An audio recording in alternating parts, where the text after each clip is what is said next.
Je m'appelle Thomas Messias, je suis un homme blanc, cisgenre, hétérosexuel, et mon cœur a déjà palpité pour des filles aux cheveux colorés.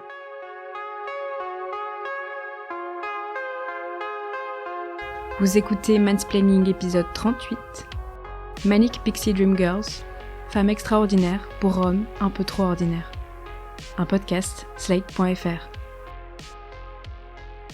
Ça a commencé au lycée.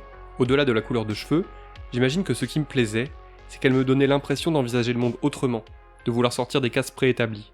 Moi qui étais scolaire, timoré, le genre de type qu'on aime bien mais qu'on n'invite pas forcément aux soirées, j'avais secrètement envie d'être comme elle, de pouvoir me teindre les cheveux si j'en avais envie, ou de pouvoir dire merde à la belle trajectoire bien rectiligne qu'était ma vie. C'était encore plus dingue quand, à la faveur du plus improbable des rapprochements, je finissais par lier connaissance avec une de ces filles. Le simple fait qu'elle devise avec moi me donnait l'impression d'être un peu moins ordinaire que ce que je croyais. C'était comme si leurs cheveux colorés finissaient par déteindre sur les miens. En construisant ma cinéphilie, je suis tombé plus d'une fois sur ces filles. La première dont je me souviens, c'est Karine Viard. Oui, Karine Viard. Dans le film Fast, sorti en 1995, elle joue une fille aux cheveux jaunes comme des frites. Oui, c'est comme ça qu'elle est décrite. Rien qu'à cause de ses cheveux, elle devenait l'objet de fascination d'un jeune Ardéchois prêt à monter à Paris pour la retrouver alors qu'elle ne lui avait jamais adressé la parole. Après la fille aux cheveux jaunes comme des frites, il y a eu la fille aux cheveux orange. Une certaine Lilou, venue tout droit du 5e élément de Luc Besson. À même pas 13 ans, il m'était difficile de ne pas tomber un tout petit peu amoureux de Lilou, cette fille différente jouée par Mila Jovovich. Elle était sensible, elle était badass, et, il serait hypocrite de ne pas ajouter ça à la liste, elle était peu vêtue. D'ailleurs, le personnage joué par Bruce Willis ne résiste pas, puisqu'à peine quelques minutes après leur rencontre, il tente tout simplement de l'embrasser alors qu'elle dort. Il y a vraiment des leçons de consentement qui se perdent. Oh, ok, t'as raison, j'ai eu tort, j'aurais pas dû faire ça, j'aurais pas dû t'embrasser. Ok, mais il m'a demandé de te réveiller doucement, c'est vrai. C'est Noaktagamat. Tu te souviens, t'es tombé dans mon taxi, tu te rappelles? En grandissant, j'ai fini par réaliser qu'il n'y avait pas réellement besoin que les cheveux de la fille soient colorés, que c'était surtout métaphorique, mais qu'en tout cas, il n'y avait pas de meilleure sensation que de réaliser qu'une fille que je considérais comme différente m'adresse la parole et trouve ma conversation intéressante. Au cinéma, je m'identifiais à des héros masculins qui tombaient eux aussi amoureux de filles leur permettant de se sentir enfin exister. Ça va de la groupie professionnelle jouée par Kate Hudson dans Presque célèbre de Cameron Crowe, au personnage joué par Natalie Portman dans Garden State de Zach Braff. Bref, des jeunes femmes qui n'existaient généralement que par leur façon de mettre les hommes en valeur. Mais ça, je ne l'ai réalisé que bien plus tard. Je ne suis pas sûr que le terme soit populaire au-delà de la frange des cinéphiles et sériphiles de plus ou moins 30 ballets, mais ces filles-là ont été théorisées et regroupées sous le nom de Manic Pixie Dream Girls. J'ai demandé à Clémentine Gallo, qui est journaliste et qui est notamment à la tête du podcast Quad Meuf, de nous expliquer de quoi il s'agit. Alors la Manic Pixie Dream Girl, c'est une figure du cinéma et pour le traduire en français, on pourrait dire que c'est une jeune femme adorable, pétillante et écervelée. Moi j'aurais tendance à dire la faux-folle de service, qui a sévi dans le genre de la comédie romantique anglo-saxonne en particulier. C'est un critique américain du nom de Nathan Rabin qui a été le premier à utiliser cette expression, en 2005, à propos du personnage joué par Kirsten Dunst dans Rencontre à Elizabethtown, à nouveau un film de Cameron Crowe. En fait, il s'est inspiré d'un autre motif qui n'était pas sexiste, mais qui était un motif raciste du cinéma, qu'on appelle en anglais Magical Negro, donc nègre magique en anglais avec beaucoup de guillemets évidemment, qui a été le sempiternel personnage secondaire noir qui venait en aide à un héros blanc et qui était parfois doué de pouvoirs surnaturels. Aujourd'hui encore, Rencontre à Elizabethtown fait partie des films que j'ai le plus plaisir à revoir. Kirsten Dunst y joue Claire, une hôtesse de l'air complètement décalée et archi mignonne qui bosse dans des avions quasi vides. C'est elle qui va redonner goût à la vie à Drew, le héros joué par Orlando Bloom, tellement plombé par un fiasco professionnel qu'il a même tenté de mettre fin à ses jours. Est-ce que vous vous êtes déjà dit « J'arrive à tous les manipuler » Vous n'avez pas idée. Les hommes ont une vue étroite sur le monde, alors que les femmes, elles ont plus une vue d'ensemble. J'aime beaucoup Rencontre à Elizabethtown pour tout un tas de raisons. Parce qu'il parle merveilleusement de l'échec, parce qu'il est aussi drôle que désespéré, parce que sa bande originale est fabuleuse, et parce que sa façon de mêler la vie et la musique me rappelle l'un de mes films favoris, High Fidelity. Vers la fin, Claire offre à Drew un carnet de route personnalisé, hyper imaginatif, pour le pousser à prendre la route en solo et à se retrouver lui-même. Le genre d'objet qui devrait prendre des années à concevoir, mais qu'une Manic Pixie Dream Girl peut visiblement boucler en quelques jours.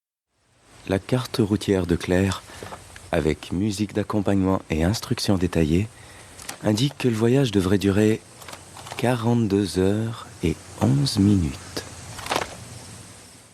La conclusion du film montrera que, contrairement à ce qu'on aurait pu imaginer, Claire n'est pas l'âme sœur de Drew, mais juste celle qui lui aura permis, en quelques jours et pas mal d'événements marquants, de reprendre goût à la vie. Qu'est-ce que Drew aura apporté à Claire à part un peu de compagnie ?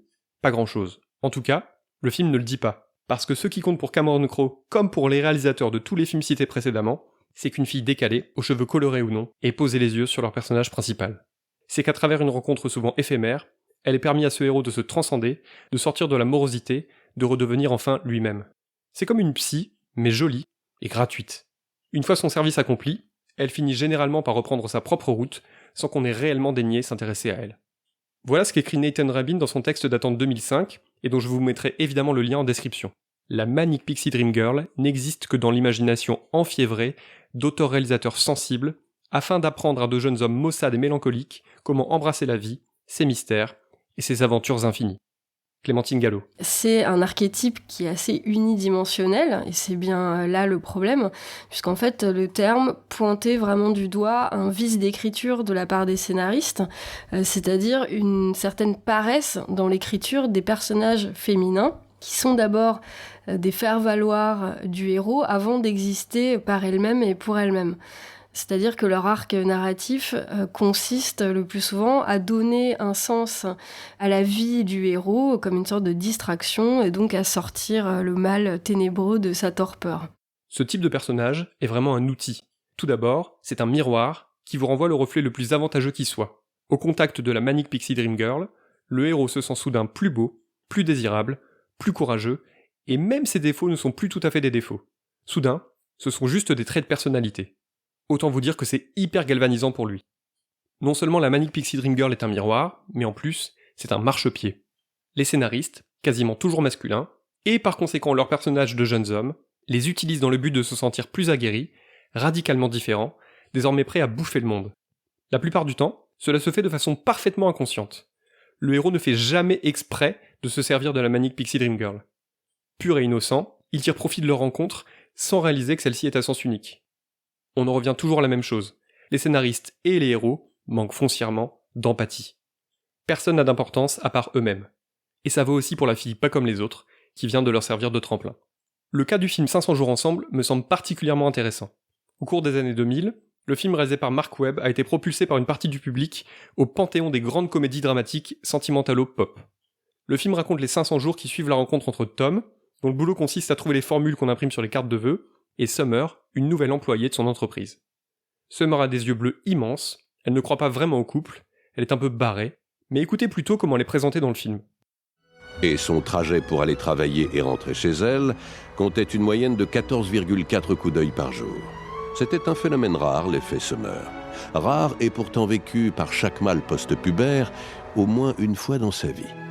Que Tom Hanson le vive maintenant, dans une ville de 400 000 bureaux, 91 000 bâtiments à usage commercial et 3,8 millions d'habitants, cela ne pouvait avoir qu'une seule explication. Le destin. Ouais, ça craint. Mais forcément, Tom tombe amoureux d'elle. Et en multipliant les allées et venues dans le temps, Mark Webb décortique ce qui n'est pas une histoire d'amour, mais juste une rencontre entre deux êtres qui essayent de partager un bout de chemin, mais qui ne sont visiblement pas d'accord sur la façon de procéder. J'aime pas être la petite amie de quelqu'un. En fait, j'aime pas être quoi que ce soit pour quiconque, c'est tout. Alors là, je te suis plus du tout. Ah non ? Non. Ok. Alors je t'explique. On voit. Voilà. J'aime vivre toute seule. Les histoires, c'est compliqué et la plupart du temps, ça finit dans la douleur. Qui a besoin de ça ? On est jeunes, on vit dans une des plus belles villes du monde, profitons-en tant qu'on peut le faire et... gardons les choses sérieuses pour plus tard. J'hallucine, mais t'es un con. C'est un con. Ok, attends. Comme le film n'est pas dans l'ordre chronologique, je peux spoiler sans vergogne. Tom est amoureux, ou en tout cas il est persuadé de l'être, et Summer, elle, ne l'est pas. Et la conclusion de tout ça, c'est que voilà, même si son petit cœur a été un peu piétiné, Tom est désormais un autre homme, avec des ambitions professionnelles sans précédent, et les chakras suffisamment ouverts pour lui permettre de rencontrer enfin la véritable femme de sa vie. De son côté, Summer, en fait on sait pas. On sait qu'elle a rencontré quelqu'un d'autre, et puis voilà. Car Mark Webb s'en fout, et au fond, le héros aussi. Summer est une compagne à usage unique. On la laisse derrière soi une fois qu'elle a apporté ce qu'elle pouvait apporter. On s'en fout un peu de Summer. Tout ce qui compte, c'est comment elle a fait rayonner Tom. Il faut que je me sauve. Mais je suis sincèrement heureuse de savoir que tu vas bien.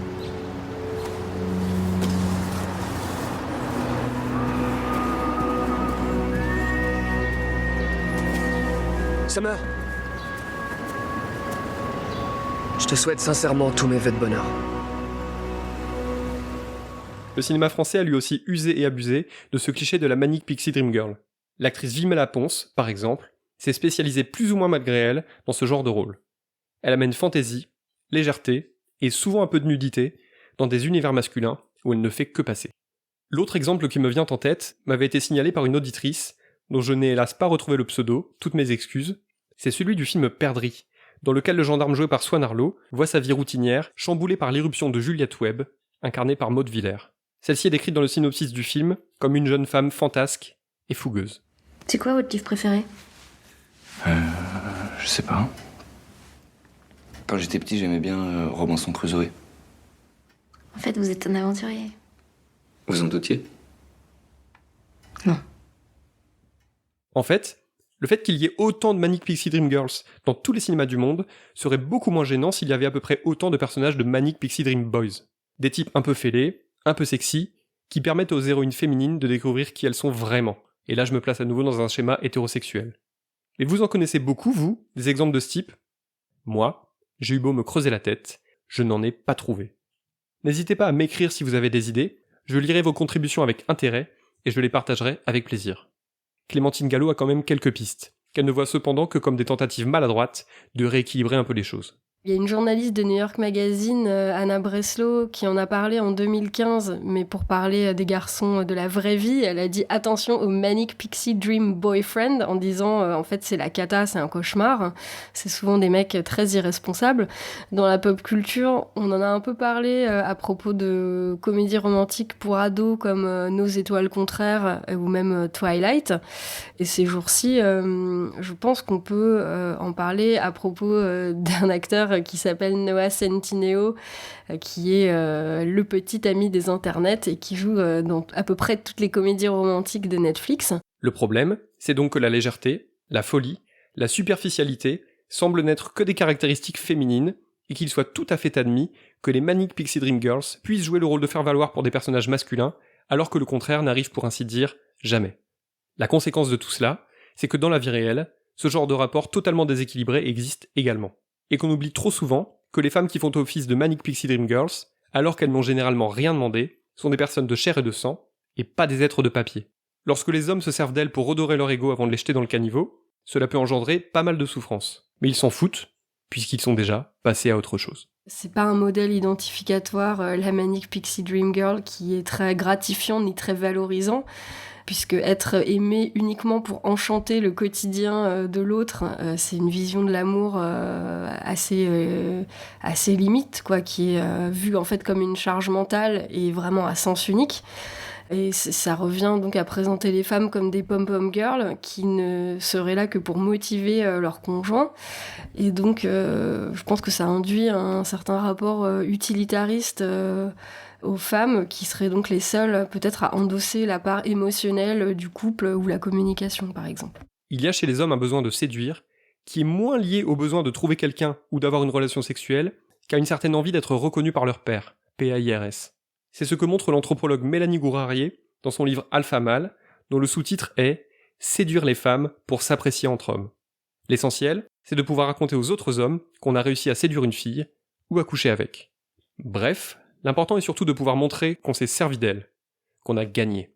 Même avec de bonnes intentions, il est parfois compliqué de savoir si c'est bien d'une personne qu'on est en train de tomber amoureux ou amoureuse, ou si c'est de l'image qu'elle nous renvoie. Je pense que les hommes, et je ne prétends pas faire exception, ne se posent pas suffisamment ce genre de questions. Les femmes ne sont pas là pour nous mettre en valeur, et la féminité n'a rien d'un métier de service.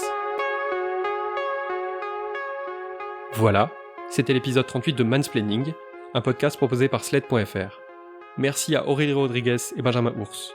Si vous avez aimé ce podcast, n'hésitez pas à le dire en nous couvrant d'étoiles partout où vous le pouvez, 5 de préférence, et en parlant le plus possible autour de vous.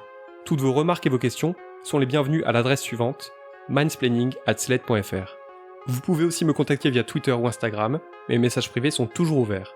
Toutes les références aux articles, œuvres, vidéos citées se trouvent dans la description de ce podcast. Bon courage pour la suite, faites toujours très attention à vous et à vos proches. Et à dans 15 jours.